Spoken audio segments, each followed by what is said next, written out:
Assalamualaikum warahmatullahi wabarakatuh. Bertemu lagi dengan berita horor. Cerita dari Dioseta. Yang mau berkunjung saya sertakan linknya, bisa dilihat di deskripsi. Teror pocong ningrat. Ini adalah kelanjutan dari bagian 2 sebelumnya. Buat yang baru bergabung bisa baca dulu bagian 1 dan 2 lewat link di bawah ini. Bagian 3. Kamar Tumbal. Pagi ini di desa Danumulyo digegerkan dengan penemuan jasad Mbah Sondo dan kedua anak buahnya yang meninggal dengan keadaan yang mengenaskan di pemakaman desa. Berbagai kabar menyebar tentang Mbah Sondo yang datang ke desa dengan maksud membantu permasalahan keluarga Raden Sasmito. Wajah Pak Rusdi dan Pak Sarjo pucat seketika. Sama seperti anak-anak Raden Sasmito lainnya, mereka juga sudah melihat wujud langsung dari pocong Lek Samin yang mendatangi rumah mereka masing-masing. Jangankan suruhan gaib Mbah Sondo yang ditugaskan untuk melindungi mereka, Mbah Sondo sendiri tak mampu mengalahkan dendam dari pocong Lek Samin. "Lari mas, aku mau lari dari desa ini," ucap Pak Sarjo cemas. "Buat apa? Ernai jauh Surabaya saja juga bernasib sama. Tapi kita harus bagaimana? Mbah Sondo saja gak bisa apa-apa." Angin dingin berhembus meniup tengkuk mereka berdua. Saat itu matahari sudah cukup tinggi, tapi mereka berdua benar-benar merasa kedinginan seolah-olah ada yang memantau mereka. Kabar mengenai kematian Mbah Sondo menyebar ke saudara-saudara Pak Rusdi yang lain. Mereka semakin khawatir dan mempertanyakan pada kakak tertuanya itu tentang nasib mereka. "Kita sudah lihat sendiri mas, pocong itu benar Samin," ucap Pukusuma yang mendatangi rumah Pak Rusdi. "Semalam ada sosok suruhan Mbak Sondo yang melindungi. Sekarang gimana?" Tambahnya lagi. Kali ini Pak Rusdi tidak lagi keras kepala. Ia sudah melihat adiknya mati dan sudah melihat sendiri pocong yang mengincar keluarga Sasmito. Ia pun meminta adik-adiknya untuk sesekali lagi berkumpul di kediaman Raden Sasmito untuk mencari solusi tentang masalah ini. Sementara terjadi pergunjingan di antara warga. "Katanya keluarga Raden Sasmito lagi diteror pocong Lek Samin." "Lah, bukannya dia adiknya sendiri, masa neror keluarganya sendiri?" "Lah, kamu belum tahu, pas kematian Lek Samin ada tulisan kalau dia akan menuntut balas atas kematian Lek Endri." Desa-desus tentang pocong yang mengincar keluarga Sasmito semakin tersebar. Terlebih keberadaan Mbah Sondo yang memang dipanggil Pak Rusdi membuktikan bahwa keluarga Raden Sasmito benar-benar diteror oleh pocong Lek Samin. Hal itu berdampak cukup besar bagi mereka. Warga mulai menjaga jarak dan usaha mereka mulai tersendat karena takut dengan keberadaan pocong Lek Samin yang mungkin bisa aja ada di mana saja di sekitar mereka. Setelah selesai dengan pekerjaan mereka masing-masing, Pak Rusdi dan yang lain pun mendatangi rumah Bu Siti di kediaman Raden Sasmito. Saat itu waktu sudah menjelang petang. Bu Enggar dan Bu Kusuma sudah menunggu dengan cemas di sana. Namun mereka belum masuk karena sudah beberapa kali mereka mengetuk pintu, tapi Bu Siti tidak kunjung keluar. Mereka mengira Bu Siti dan keluarganya sedang keluar. Awalnya Pak Rusdi dan Pak Sarjo ikut menunggu. Namun setelah beberapa saat mereka curiga. Dengar suara yang muncul dari dalam rumah. Terlebih lampu di dalam masih menyala, walau terlihat dari jendela. Tidak terlihat adanya aktivitas seorang pun di dalam rumah. Siti, ini kami," panggil Pak Rusdi sambil mengetuk pintu rumah Bu Siti. Sayangnya, tetap saja tidak ada jawaban dari Bu Siti di dalam rumah.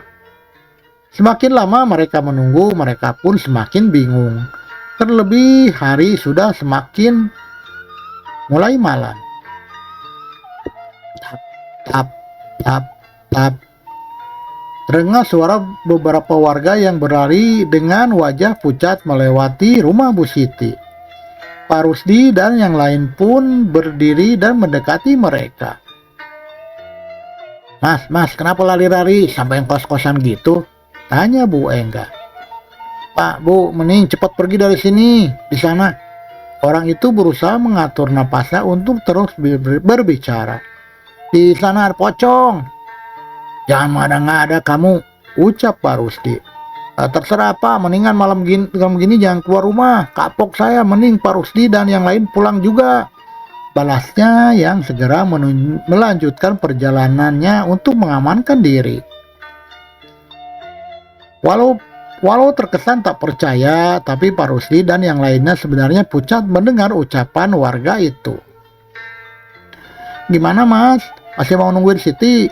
Tanya Bu Kusuma. Kalau kita kembali juga nggak akan aman kan? Balas Pak Rusdi. Tapi paling nggak aku bisa tahu kalau suami dan anak saya aman, tambah Bu Enggar. Mereka pun mulai ragu dan memutuskan untuk pulang. Namun sebelum pulang mereka mencoba mengetuk lagi rumah Bu Siti. Mungkin saja Siti hanya ketiduran dan tidak menyadari kedatangan mereka. Lampu di dalam rumah Siti menyala. Gorden pun tidak tertutup. Pintu terkunci dari dalam.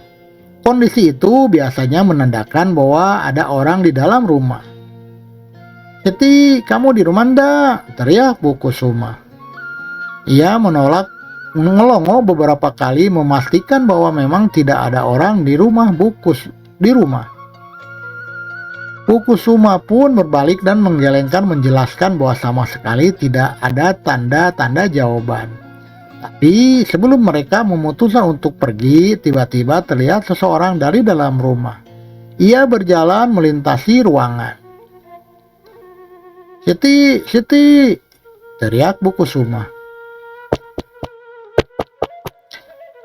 Sembari mengetuk, mereka berusaha memancing perhatian Siti. Namun saat orang itu semakin mendekat, mulai terlihat bahwa sosok itu bukanlah Siti. Itu wajah Bu Kusuma seketika pucat. Kenapa, Kusuma? Tanya Pak Sarjo. Bu Kusuma tak mampu berbicara, ia hanya menunjuk sosok seseorang yang ada di dalam rumah. Mereka pun memperhatikan ke arah mana Bu Kusuma menunjuk. Memang ada seseorang di sana yang sedang berjalan. Namun untuk mereka itu adalah hal yang tidak wajar. Yang ada di dalam rumah itu adalah Le Samin. Enggak mungkin, Samin sudah tidak ada, tolak Bu Enggar. Bu Enggar tidak mempercayai apa yang ia lihat. Sosok itu benar-benar Le Samin, adiknya yang paling kecil. Seolah menyadari bahwa keberadaannya diketahui oleh Rusdi dan yang lainnya, sosok yang menyerupai Le Samin itu menoleh ke arah mereka, yang hanya bisa menatap dari kaca jendela dan pintu rumah. Sosok itu tersenyum dengan wajah pucatnya. Senyumnya terlihat mengerikan, seolah menyimpan maksud yang tidak biasa. Ia melangkah menuju satu tempat yang mereka sadari bahwa itu adalah tempat yang telah disembunyikan orang tuanya dari mereka selama berpuluh-puluh tahun. Sebuah ruangan di belakang lemari. Wujudnya menyerupai Le Samin itu berjalan, namun di tengah jalan samar-samar ia berubah menjadi sosok dengan kain kapan penuh darah dan melayang masuk ke dalam ruangan itu. Pak Rusdi dan yang lain menelan ludah melihat pemandangan itu.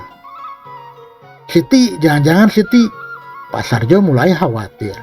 Mengingat apa yang terjadi pada Erna tidak menutup kemungkinan kejadian serupa juga terjadi pada Siti. Buka, Siti, buka! Teriak Kusuma yang terus mencoba menggedor-gedor pintu. Tapi tetap saja tidak ada jawaban. Pak Sarjo mencari akal dengan memecahkan kaca pintu dan menggeser engsel kunci dengan memasukkan tangannya ke dalam lubang bekas kaca tadi. Pintu terbuka. Mereka yang awalnya ingin bergegas mencari keberadaan Siti terhenti sejenak. Keberadaan pocong itu juga membuat mereka khawatir akan keselamatan mereka sendiri. "Tunggu apa lagi? Ayo, aku gak mau ninggalin Siti sendirian," teriak Bu Enggar. Rasa khawatirnya mengalahkan rasa takutnya. Ia pun bergegas diikuti dengan Pak Rusli dan yang lainnya. Pintu itu terbuka, pintu menuju sebuah ruangan yang selama ini selalu tertutup.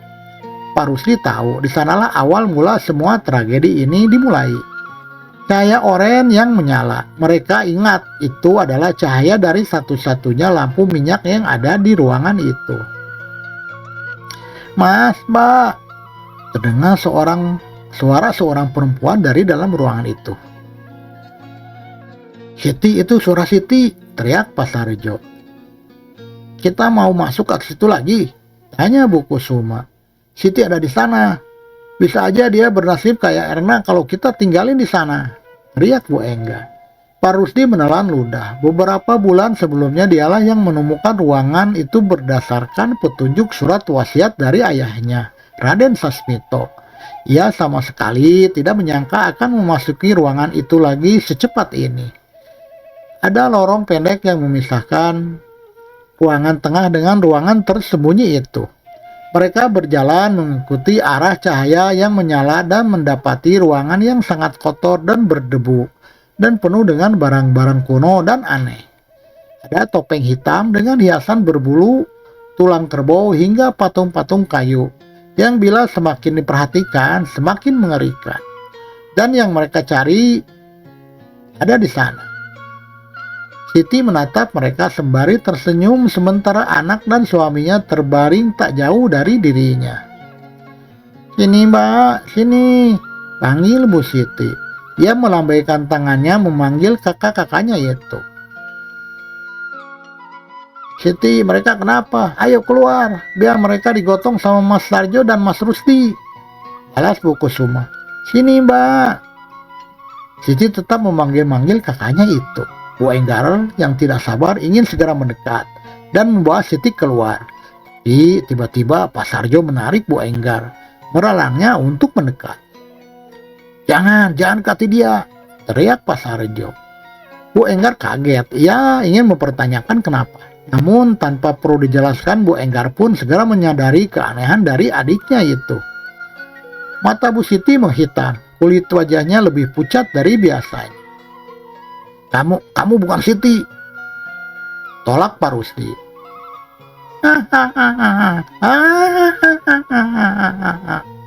Saat itu Siti tertawa nyaring. "Aku ini adikmu, Mas."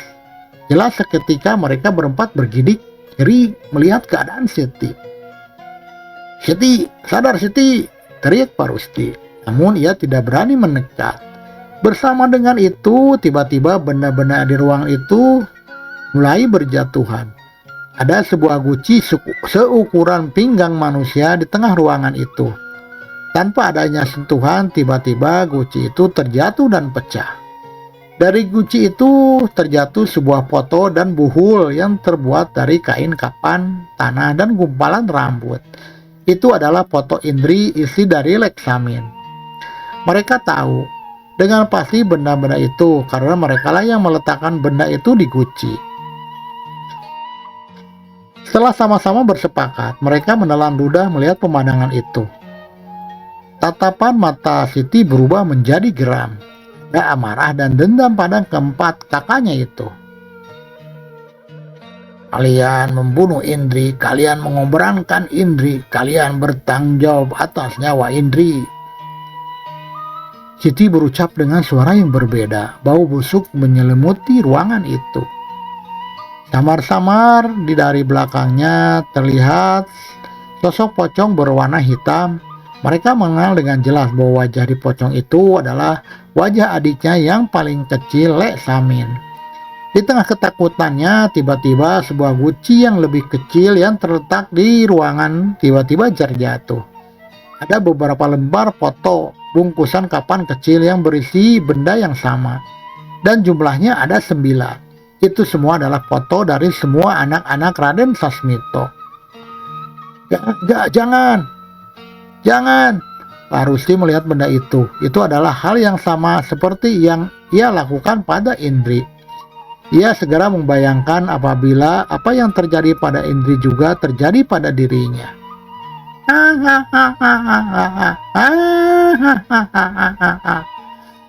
Siti tertawa nyaring, diikuti senyuman mengerikan dari pocong Lesamin yang ada di belakangnya. Tapi tawa itu terhenti seketika saat Siti memutar kepalanya ke belakang dan mematahkan lehernya sendiri. Rek, rek. Tubuh Siti terjatuh di antara tubuh suami dan anaknya. Siti, Siti, teriak Bu Enggar. Pergi dari sini, teriak Pak Rusdi. Enggar masih menangisi kepergian Siti. Pak Sarjo memaksanya pergi meninggalkan ruangan mengerikan itu yang masih dihuni sosok pocong yang belum puas dengan pembalasan dendamnya. Sekuat tenaga mereka lari terbirit-birit meninggalkan rumah yang mereka tinggali saat masih kecil dulu. Saat melewati pintu rumah, seketika lampu di dalam rumah dan sekitarnya mereka berkedip dengan aneh. Siti, Enggar masih sedih. Namun mereka harus terus beralih meninggalkan tempat itu. Tepat saat telah meninggalkan halaman yang dibatasi dengan pagar tanaman, mereka kembali menoleh dan melihat sosok pocong itu kini berada di dalam rumah menatap mereka dari balik kaca jendela dengan lampu yang terus berkedip. Jantung mereka berdegup kencang melihat pemandangan itu. Mereka pun melanjutkan perjalanan untuk kembali, namun Pak Sarjo masih ingin pergi ke rumah Pak Kepala Desa untuk melaporkan apa yang mereka lihat di rumah itu. Maaf Pak, kami warga desa sudah tahu dengan apa yang terjadi, ucap Kepala Desa membalas cerita Pak Sarjo. Maksud Bapak apa Pak? Kami tidak ingin ikut campur dengan permasalahan keluarga Raden Sasmito. Teror pocong Lesamin saat ini pun sudah sangat merepotkan kami. Wajah Pak Sarjo berubah kesal mendengar pernyataan itu. Tapi adik saya Pak, adik saya masih mati di sana, teriaknya kesal. Pak Kades menghela napas, ia sudah benar-benar bingung dengan tragedi teror pocong ini. Lesamin di kampungnya itu. Kami akan bantu memeriksa besok saat matahari sudah terbit. Saya tidak mau mengambil risiko selama pocong Lesamin bergentayangan, balas Kepala Desa. Pak Sarjo tidak mampu berbuat apa-apa lagi. Memang warga desa sudah sangat ketakutan dengan kemunculan pocong Lesamin. Untuk melapor ke kepolisian, ia membutuhkan perjalanan yang cukup jauh dan dalam keadaan ini pasti akan sangat berbahaya.